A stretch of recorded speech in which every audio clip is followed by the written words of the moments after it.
আল্লাহ নবী সাল্লাল্লাহু আলাইহি ওয়াসাল্লাম বলেন, ফারকু মা বাইনানা ওয়া বাইনাল কুফরি আস-সালাহ। নবীজি বলছেন আমাদের মাঝে আর কাফেরের মাঝে পার্থক্য নামাজ। নামাজ প্রমাণ করে এটা মুসলমান না কাফের, বেঈমান, এটা প্রমাণ হয় নামাজ। কিসের মাধ্যমে? সবাই বলেন। মুসলমান প্রমাণিত হয় কিসের মাধ্যমে? আগা কাটার মাধ্যমে।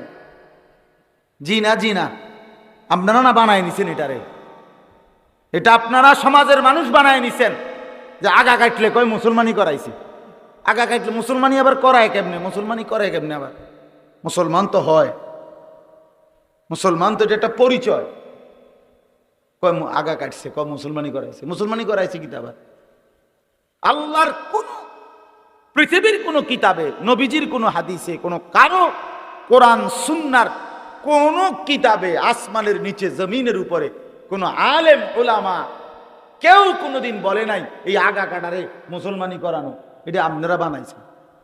এটা তো খতনা, এটা একটা সুন্নাত, একটা আমল, ইসলামের একটি গুরুত্বপূর্ণ আমল এটা খতনা করা। কথা বোঝেন নাই আমরা? কিন্তু এ কি মুসলমান না অমুসলমান এটা আগা কাটা দিয়া প্রমাণ না, এটা সেজদা দিয়া। সেজদা বেটা তুই মুসলমান না বেঈমান এটা চিনা যায় সেজদা দিয়ে, কপালের সেজদা দিয়ে। এটা চিনে নাও বাবা, বুঝে না। চা দোকানদারি করতে গিয়ে নামাজ পড়েন না, একটা সামান্য দেড় বুইরা অটো চালায়। হায় হায় রে মুসলমান, কত নিকৃষ্ট গাদ্দার। সামান্য একটা সিএনজি চালায়, অটো চালায়, একটা রিক্সা চালায়, কদ্দুর খেতে কাম করে, দোয়ানদারি করে, এই সামান্য কদ্দুর কামের জন্য এক ওয়াক্ত নামাজও পড়ে। মুসলমান এত নিকৃষ্ট হয় কেমন? এত বড় জালিম মুসলমান কেমন? আবার এই বেশরম আবার আল্লাহর কাছে চায় কেমনে? একটা সেজদা দেয় না, আবার কোন আলেমে দ্বীনের কাছে বলে হুজুর দোয়া করেন আল্লাহ যাতে ব্যবসায় বরকত দেয়, ফলাগা যাতে বিদেশ পাঠাইতে পারি। কোন শরমে বলো বেটা তুমি? কোন লজ্জায় বলো? তুমি তো আল্লাহকে পছন্দই করো না, তুমি তো আল্লাহকে সেজদাই করো না। বলেন, আপনারা ফিরতে শিখেন। শুধু আমার ওয়াজটার জন্য না, যেই কোনো আলেমে দ্বীন, আপনার গ্রামের হোক, এলাকার হোক, অপরিচিত হোক, সব হুজুরে সারা পৃথিবী চিনতে হবে এটা জরুরি না। এটা জরুরি না। হেদায়েতের জন্য জনপ্রিয় হইতে হবে এটা জরুরি না। আল্লাহর কথা গ্রহণ করতে হবে। বক্তা তো জনপ্রিয়, কিন্তু আপনি তো আগের মতোই, তো লাভ হইল কি?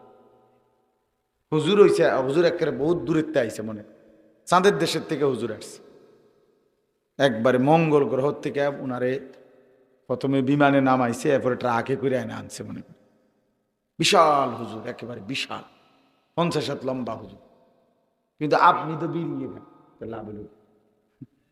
আপনার তো সিদ্ধান্ত আপনি বদলাবেন না, আপনি নামাজ পড়বেন না, হালাল খাবেন না, তো তাইলে লাভ কি? হুজুর আইনা লাভ কি? বলেন। এজন্য নিজের ভিতরে মানসিকতা থাকতে হয়,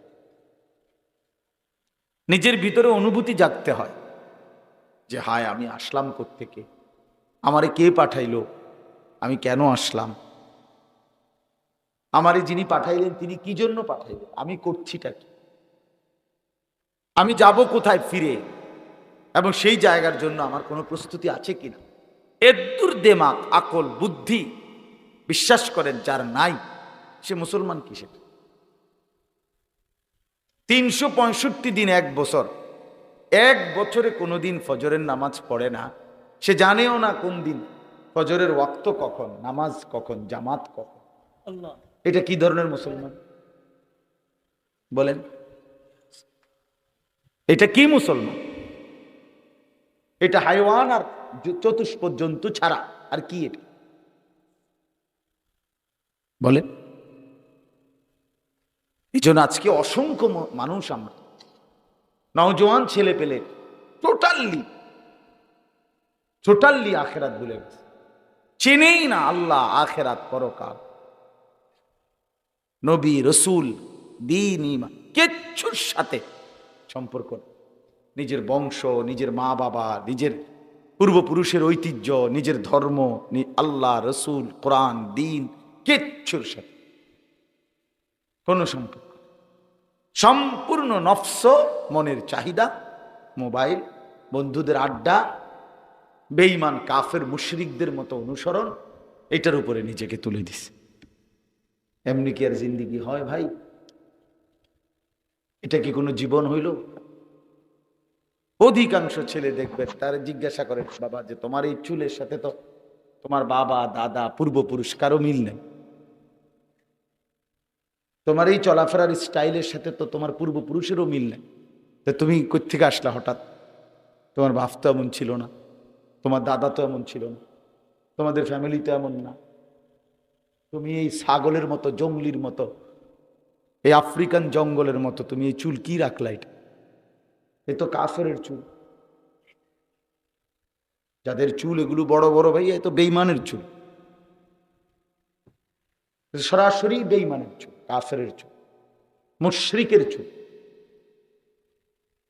তাইলে একজন ছেলে আল্লাহকেও ভুলে গেল, ইসলামকেও ভুলে গেল, বাপকেও ভুলে গেল, বংশকেও ভুলে গেল, এটা কি ধরনের মানুষ বলেন আপনারা? ছেলেরা তোমরা বলো ভাই। এইভাবে বুঝি মানুষ পেছনটা ভুলে যায়, নিজের অস্তিত্ব যে ভুলে যায়, শেকড় যে ভুলে যায়, যে জানি না সে কে, কোত্থেকে আসছে, কেন আসছে, এটা কি ধরনের মানুষ বলে? এই জন্য ভাই এটা মনে রাখতে হবে। কোরআনুল কারীমে স্পষ্ট আছে, আল্লাহ বলছে যে তার মনের ইচ্ছা মতো চলে, আল্লাহ বলছে সে মানুষ নয়, সে চতুষ্পদ জন্তু। কসম আল্লাহ, ইনহুম ইল্লা কাল আনআম, সে আর কিছু নয়, শুধুই জানোয়ার, শুধুই চতুষ্পদ জন্তু, হাইওয়ান। এটা নিজের ইচ্ছা মতো চলে। কিসের আল্লাহর বিধান, কিসের রাসূলের বিধান? বাদ দে বেটা এই সমস্ত হুজুরার এসব কথা বাদ দে। আমার যা মন চায়, আমার যা ভাল লাগে আমি তাই করব, এরে আল্লাহ তাআলা বলছে চতুষ্পদ জন্তু। একে আল্লাহ তাআলা মানুষ বলে নাই বাবা। এজন্য আপনারা যারা বাবা আছেন, পর্দার আড়ালে যারা মা আছেন, আপনাদেরকেও বলি, আপনার জীবনটা 60 বছর লাগাইয়া যদি আপনার চোখের সামনে ছেলেটা মুসলমানের কোনো চিহ্ন না থাকে, হ্যাঁ, আপনার জীবনের অর্জনটা কি? এই সংসার কার জন্য করলেন? এই ক্ষেত, এই কামাই, এই রোজগার, এই ঘাম পড়লো মাথার, কার জন্য? এই হাইওয়ানের জন্য? আমার 40 বছর আমি শেষ হইল, বুঝি এই নাফরমান আমার ঘরে একদিন, কোনোদিন 16 বছরের ছেলে, 14 বছরের ছেলে মেয়ে কোনো দিন ফজরের নামাজ পড়ে না, একদিনও না। এত বড় জানোয়ার আমার ঘরে বড় হয়, পালে, আমি কারে খাওয়াইলাম? হেই বেটা, এই জিন্দিগির কি অর্থ আছে? কার জন্য রোজগার করলাম? কেন 26 বছর বিদেশ করলা? কেন 20 বছর বিদেশ করলা বাবা? কার লাগে? এই হাইওয়ানের জন্য? কি চাচা বলেন, ইনসাফ কি বলে? হ্যাঁ, বেচারা 32 বছর বিদেশ করে, তোমার বেড়ি পুরা বাজারে বাজারে ঘুরবে, এই জন্য এই কষ্ট, এই রোদে পোড়া, 18 ঘন্টা ডিউটি। জানেন না প্রবাসের কি পরিমাণ কষ্ট করে, কি পরিমাণ বুকটা মাটিতে লেগে যায় টাকাটা হাতে আসতে। একটা ঘন্টা ফাঁকি দিতে পারে না, 10টা মিনিট কোনো ফাঁকি দেওয়ার সিস্টেম। আমি যে দূর দেখছি সৌদি আরবে, এই হজ উমরায় তো প্রতি বছরই গেলে মানুষ, আমাদের প্রবাসীদেরকে দেখি, অনেক প্রবাসীদের রোমে বাসায় বয়ান করতে যাই, দেখি তাদেরকে, আরাম খোঁজখবর নেয়, কি কষ্টটা করে, কি কষ্ট। 18 ঘন্টা ডিউটি, 16 ঘন্টা ডিউটি, 12 ঘন্টা ডিউটি, 12 ঘন্টার নিচে তো নাই। এত কষ্ট, এত রক্ত পানি করা, টাকাটা বাড়িতে পাঠায়, আর এই অপদার্থে সারাটা দিন দুই আঙ্গুলে মোবাইল টিপে ছবি দেখে, উলঙ্গ নাচ দেখে, জিনা ব্যভিচারের দৃশ্য দেখে। হায় আল্লাহ, বেচারার অর্জনটা কোথায়? বেচারার এই কষ্টের কি অর্থ আছে? ওই বাবার অর্জনটা কি? সে কি পেল তাইলে জীবন? এই জন্য আপনারা প্রত্যেকেই, ছেলেরা তোমাদেরকে বলি, ভাইয়া ভাবা উচিত এটা। আমি প্রতিদিন বলি, এতটুকু যদি আমরা না ভাবি, অভিভাবক যারা আছেন, বাবা মা, আপনারাও ভাবা উচিত যে আমার জীবনের অর্জনটা, আমি যে এই কষ্টটা করলাম। যেমন আমার আব্বা, একটা উদাহরণস্বরূপ বলতেছি, আমার আব্বা ইন্তেকাল করছেন 2015 সালে। তাইলে আমার আব্বা 43 বছর একটা মসজিদে ইমামতি করছে, প্রাইমারি স্কুলে মাস্টারি করছে। এই ছিল আমার আব্বার কর্ম। তা আমরা 5 ভাই 3 বোন। আমার আব্বা ইন্তেকালের আগেই, জীবিত থাকতেই আল্লাহর দয়ায় আমার আব্বা 5 ছেলে, আমরা 5 ছেলেই আলেমে দ্বীন হয়েছি, 5 জন। তো 3 বোন আল্লাহর কোরআন শিখছে, দ্বীন শিখছে, পর্দা শিখছে। 5 ভাই 3 বোনের প্রায় 28 থেকে 29 জন সন্তানাদি এখন। তো এরা একজনও আল্লাহর কোরআন পড়তে পারে না, এমন একজন। তাইলে আপনি বলেন, বাবার একটা হিসাব কবরে ফেরেশতা জিজ্ঞাসা করলে তো উনি দিতে পারেন যে আমি কি রাইখে আসছি জন্য। একজন মুসলমানের এটা হিসাব করা উচিত, আমি কি রেখে কবরে যাচ্ছি। আমার যখন ফেরেশতা জিজ্ঞাসা করবে কি রাইখে আসছি, তখন আমি কি বলব? কি বলবেন আল্লাহর সামনে? কি রেখে আসছে? ঘরে একটা রঙিন টেলিভিশন রেখে আসছে। আমার বউ বাচ্চা দেখছি আইবার আগেও তারা প্রতিদিন নর্তকীর নাচ, জেনা ব্যভিচারের দৃশ্য, নাটক, সিনেমা আমার ঘরে বইসা আমার টাকায় কিনা টেলিভিশন থেকে তারা দেখতেছে। আমি এটা রেখে গেছি। সব ছেলের হাতে মোবাইল, মেয়ের হাতে মোবাইল। ছেলেও নামাজ পড়ে না, মেয়েও পর্দা করে না। এই নাফরমান আল্লাহর দুশমন, এই লানতের যোগ্য অভিশপ্ত মানুষগুলো বংশধর রেখে আমি কবর।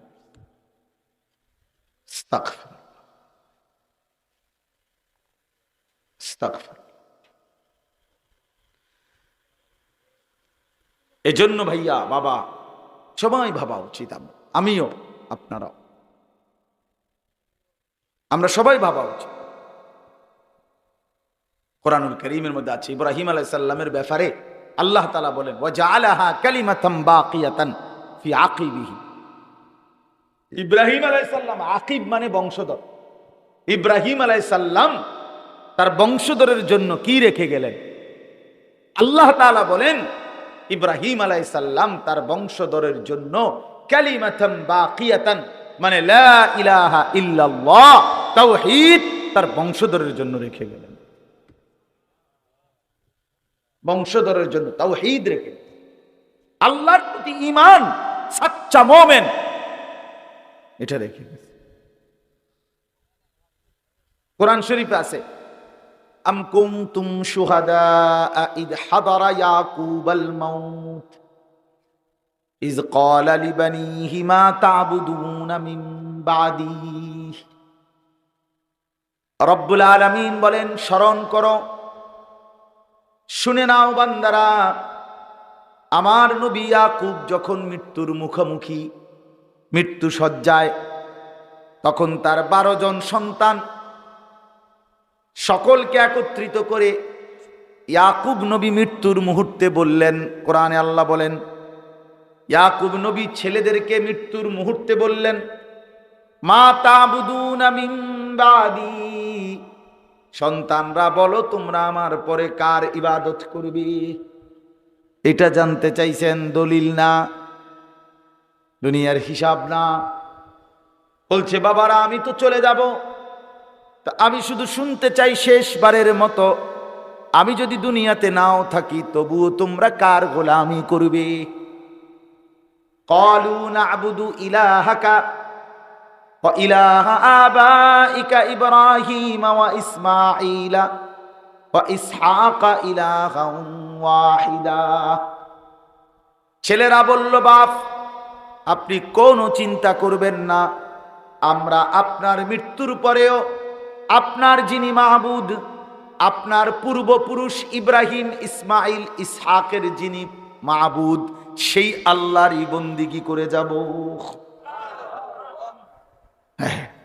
তাহলে এখানে দুইটা জিনিস, একটা হলো বলছে আব্বা আমরা আপনার যেই ইলাহ এবং আপনার পূর্বপুরুষের ইলাহ তাদের সেই আল্লাহ তার ইবাদত করে। তো ইব্রাহিম ইয়াকুব আলাইহিস সালাম নিশ্চিন্ত হলেন। ওই যে ওই বেটারে মোবাইল ব্যবহার করতে নিষেধ করছেন না, শুনছেন না আমি নিষেধ করছি, গাদ্দার। মেন বিষয় হইল মানে আমার মোবাইল আমি চালামই হুজুর, বুঝেন নাই কথাটা? আপনার মতো আরো বড় হুজুর কইল, কারণ কিছু মানুষের জিন্দিগি এমন ভাবে মিটছে এটা সে কল্পনাই করতে পারে না মোবাইল ছাড়া। তার একটা ঘন্টা মানে তার যদি দুইটা হাত খুললাম এরপরও সে এতটা সন্তুষ্ট হবে না যদি একটা ঘন্টা তার মোবাইল থেকে আলাদা রাখেন, সে হার্ট ফেল করবে, আত্মহত্যা করবে, আত্মহত্যা। হ্যাঁ, অসংখ্য অসংখ্য সন্তান আজকে বাবা মা সন্তান, বাবা মার অবাধ্য, বাবা মা থেকে বিচ্ছিন্ন, শুধু মোবাইলের ব্যাপারে একটু বাধা দিছে কেন? জীবনটা তুলে দিছে, এটার জিন্দিগিটা তুলে দিছে, জীবনের সমস্ত কিছু এই মোবাইলটার উপর। হাসি কান্না আনন্দ বেদনা সুখ দুঃখ আবেগ অনুভূতি সাজ গোজ চলা ফেরা আড্ডা সকাল দুপুর বিকেল রাত। ওহ, এত বড় পরাজয় মুসলমানের আর কখনোই হয়নি। মুসলমানের এই পরাজয়টাই ছিল সবচেয়ে বড় পরাজয়, যে আমরা এই পরিমাণ আসক্ত হইছি, আমাদের হায়াতের ঘন্টার পর ঘন্টা শেষ করে দিছি, আমরা কোনো কাজে লাগলো না। এত সুন্দর ছেলে 16 বছর 18 বছর 20 বছর, দেশ গড়ার কথা, পৃথিবী গড়ার কথা, নিজের আখিরাত সুন্দর করার কথা, কিচ্ছুর কোনো খবর নেই, শুধু মোবাইল। এমন সুন্দর জীবন যৌবন শরীর স্বাস্থ্য সব শেষ করে দিয়েছে। কত পাঞ্জাবিওয়ালা যে বরবাদ হয়েছে জানেন না আপনারা, কত টুপিওয়ালা শেষ, এই মোবাইল কত মাদ্রাসার ছাত্ররে শেষ করে দিছে। আহা, কত মাদ্রাসা, প্রতিদিন মাদ্রাসার ছাত্র ঝরে যায় এখন মোবাইলের কারণে, শুধু মোবাইলের নেশা। কত হুজুর পাঞ্জাবিওয়ালা এই মোবাইলের নেশায় জাগা লাড়তেছে, ঘুরতেছে, রাতকে রাত দিনকে দিন। মানে এইটা আজীব জিনিস, আজীব।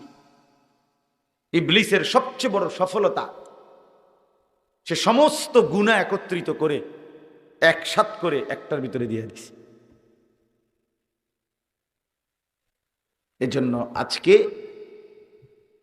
আমরা বলতেছি, বলা দরকার মনে করি, আমাদের সন্তানরা, আমাদের প্রজন্ম ভাইয়া, আগামী জেনারেশন এইভাবে যদি বেড়ে ওঠে তাহলে এর পরের প্রজন্ম তো বেশি কষ্ট হবে। কোন জাতির যুব সমাজ যদি অকর্মণ্য হয়, অলস হয়, অপদার্থ হয়, তাহলে সে জাতির কপালে দুর্ভোগ ছাড়া আর কিছু নেই। বিশ্বাস করেন, আমি এই তুঙ্গু ছেলে করে বলি, রাগ করো না ভাই, আজকে যদি তোমরা যারা 18-20 বছরের ছেলে, তুমি যদি সারাটা দিন মোবাইল ছাড়া তোমার একটা ঘন্টা না কাটে, এক ওয়াক্ত নামাজ পড়তে যদি তোমার মন না চায়, তুমি যদি কোনোদিনও ফজরের নামাজ না পড়ো, তাহলে তুমি বলো তো তোমার মতো অপদার্থের ঘরে যেটা জন্ম নিব এটা কি হবে? তখন কি হবে? আল্লাহ চাহে তো আগামী 20 বছর পরে আল্লাহ হায়াত দিলে তোমার যখন সন্তানাদি হবে, বংশধর হবে, ওই কি করবে তখন? তার জীবনটা গড়বে কিভাবে বলেন আপনি? এই জন্য আপনাদের সবার কাছে বলি, বিষয়টাতে আপনারা সিরিয়াসলি দেখেন। আপনারা আপনাদের ছেলেদেরকে ফেরান, আপনারা আপনাদের মেয়েদেরকে ফেরান। আপনারা বুঝতেছেন না, কেউ বুঝতেছে না। সবাই চোখের সামনে এই পৃথিবীর সবচেয়ে শ্রেষ্ঠ গুরুত্বপূর্ণ সম্পদ যে মানুষ, সে মানুষের পতন, মানুষের ধ্বংস, বরবাদি সবাই যেন তাকায় তাকায় দেখে। প্রযুক্তি অনেক আধুনিক হইতেছে, মেশিন অনেক, যন্ত্রপাতি অনেক মজবুত হইতেছে, সব কিছু অত্যাধুনিক হইতেছে, কিন্তু মানুষের আখলাক, মানুষের নৈতিকতা নিচের দিকে নামতেছে। বুঝেন নাই আমার কথাটা? যন্ত্রপাতি, মেশিনারি এগুলো তো সব আধুনিক হইতেছে, তো মানুষের চরিত্র কই? মানুষের নৈতিকতা কোথায়? একটা মুসলমান কেমনে কল্পনা করে যে আমার ছেলেটা এক ওয়াক্ত নামাজও পড়ে না, এরপরও ওই বাসের চোখে ঘুম আসে কেমনে, ওই মা ভাত রান্ধে কেমনে, ওই মা ঘুমায় কেমনে? বলেন কিভাবে সম্ভব এটা? কিভাবে কিভাবে সম্ভব? একজন সাহাবীর নাম বলি, হযরত ওয়াসিলা ইবনুল আসকা রাদিয়াল্লাহু তাআলা আনহু। ওয়াসিলা ওনার নাম। এই সাহাবী মিশরে থাকতেন নবীজির ইন্তেকালের পরে। তো ওনার ছেলেকে খ্রিস্টান বাহিনী, রোম দেশে, ইটালি, এই রোম সাম্রাজ্যে খ্রিস্টান বাহিনীর বিরুদ্ধে যুদ্ধরত অবস্থায় ওই সাহাবীর ছেলেকে খ্রিস্টান সেনাবাহিনী বন্দী করছে। আমরা কিতাবে পড়ছি, আরবি কিতাবে। বন্দী করার পরে অন্ধকার কুঠুরিতে ছেলেটাকে আটকায় রাখছে। তো এই খবরটা মিশর, হাজার হাজার মাইল দূরে মিশর দেশে এই সাহাবীর কানে আসছে। ওয়াসেলা, এই সাহাবীর কাছে খবর আসছে যে আপনার ছেলে, আপনার সন্তানকে খ্রিস্টান বাহিনী বন্দী করছে। খোদার কসম, খেয়াল করেন, এই সাহাবী, আমরা কিতাবে পড়ছি, সর্বপ্রথম চিৎকার করে দুই হাত তুলে আল্লাহকে বলছে, আল্লাহ, তাইলে আমার সন্তান নামাজ পড়বে কিভাবে? আমার সন্তান দুশ্মনের বন্দিখানায় আজান শুনবে কেমনে? আর অন্ধকার কুঠুরিতে সে ওয়াক্ত চিনবে কিভাবে? ওই নামাজ পড়বে কেমনে? এই প্রথম ফিকির, প্রথম ফিকির এটা।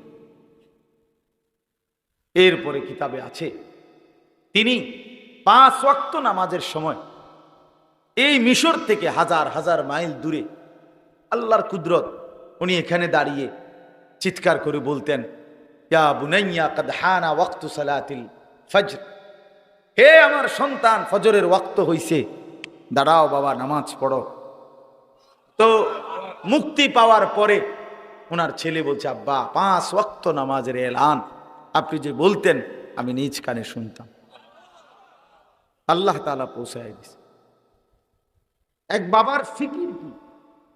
সন্তানের নামাজ। সাহাবীদের কলিজায় প্রথম ফিকির ছিল। আর আশ্চর্য হাদিস শুনেন, হাদিসের মধ্যে আছে, আল্লাহ নবী সাল্লাল্লাহু আলাইহি সাল্লাম সাহাবীদের সামনে বলতেছেন একদিন যে, শোনো, শেষ জামানায় আল্লাহ তাআলা পৃথিবীতে সবচেয়ে বড় যে কাফেরকে পাঠাবেন, যে 40 দিনে কোটি কোটি কোটি কোটি মুসলমানের কে বেঈমান বানায় ফেলবে, কাফের বানায় ফেলবে, সেই বেঈমানের নাম হলো দাজ্জাল। সেই বেঈমানের নাম কি? দাজ্জাল। সে পৃথিবীতে, নবীজি বলছে, প্রকাশ হওয়ার পরে 40 দিন থাকবে। এই 40 দিনে সে কোটি কোটি ইমানদারকে বেঈমান বানায় ফেলবে, কাফের বানায় ফেলবে। তখন তো নবীজি বলতেছেন সাহাবীদের সামনে, কথাটা খেয়াল করেন, যে দাজ্জাল থাকবে কয়দিন? এই প্রথম দিন নবীজি বললেন, শোনো, প্রথম দিন হবে 1 বছরের সমান, দ্বিতীয় দিন হবে 1 মাসের সমান, তৃতীয় দিন হবে 1 সপ্তাহের সমান, আর চতুর্থ থেকে বাকি দিনগুলো তোমাদের স্বাভাবিক 24 ঘন্টার দিন। তো প্রথম দিন হবে কদ্দুর, এই কথাটা বলছে নবীজি। আমরা শুনলে কি কইতাম? ওরে খাইছে রে, কি তো কর 1 বছরের সমান, মানে এইটার উপরে বিভিন্ন রঙের বেরঙ্গের কথা কইলাম হইলাম।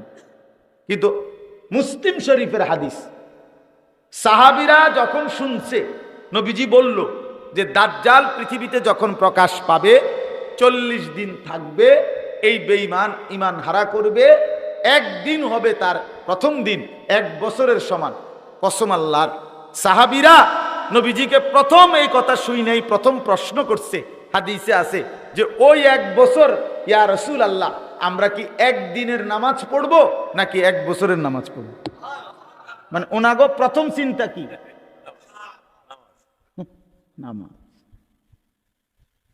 ওরে কি হইব না হইব, কেমনে কাটবো 1 বছর, হেটা চিন্তা পরে, আগে হলো নামাজ পড়বো কেমনে। বুঝছেন বিষয়টা? এই হলো মুসলমানের ফিকির, যে প্রথম ফিকির নামাজ, প্রথম ফিকির নামাজ। ইয়া রাসূলুল্লাহ, নামাজ পড়বো কিভাবে? তো নবীজি সাল্লাল্লাহু আলাইহি সাল্লাম বলেন, ওয়াক্ত হিসাব করে করে 1 বছরের পুরা নামাজ পড়তাম। 5 ওয়াক্ত না, 1 বছরের নামাজ।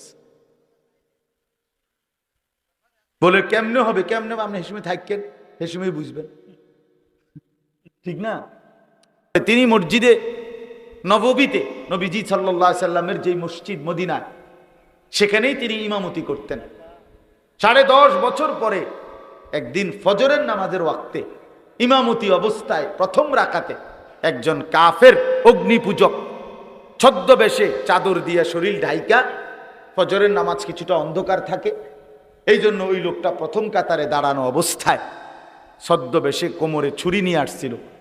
হযরত ওমর রাদিয়াল্লাহু তাআলা আনহু ফজরের নামাজের ইমামতি করতেছেন, প্রথম রাকাতে আলহামদুলিল্লাহ সূরাটা মাত্র পড়ছে।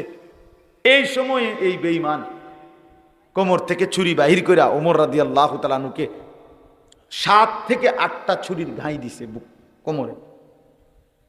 সাথে সাথে রক্তে যখন বের হইছে, তখন ওমর রাদিয়াল্লাহু তাআলা বাম হাত দিয়া চাপ দিয়া ধইরা, তো ওনার বরাবর প্রথম কাতারে যে সাহাবী ছিল আব্দুর রহমান ইবনে আউফ রাদিয়াল্লাহু তাআলা আনহু, উনিও বেহেশতের সুসংবাদ প্রাপ্ত সাহাবীদের একজন।